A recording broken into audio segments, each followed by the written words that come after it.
ma'lumot uchun. Trenddagi telefon. O'sha telefonimiz miydi. Klientimiz davom etdi. Xitoydan olib kelgan mana choy. Yana yana bitta ta'mini ko'raylikchi. Ko'ramizda nima deydi. Kofeni atmen qildilar, yo'q dedilar. Xitoydan choy olib kelganman, o'shani damdan quyiladi-da, joyini qarab turib, buni to'xtashiladi buni.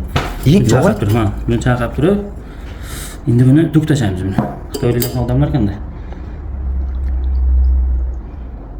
Buni to'xtashamiz. Bitta bitta to'xtashamiz. Endi buni tepasiga choy damlaymiz.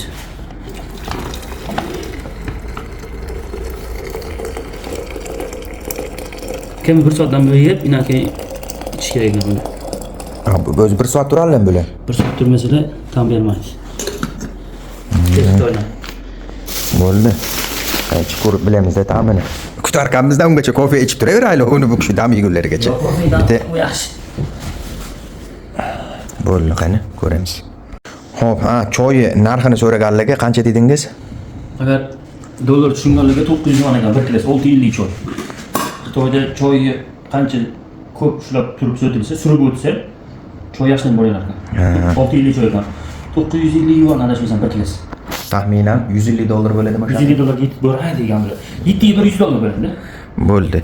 Ehtiyot tetib ko'raman deganlar ofisga kelaverasizlar, abrazesga ozgina o'qib qo'yamiz. Bu sotish uchun emas, ma'lumot uchun. Trenddagi telefon. O'sha telefonimiz miydi. Ishlatilyapti hali ham.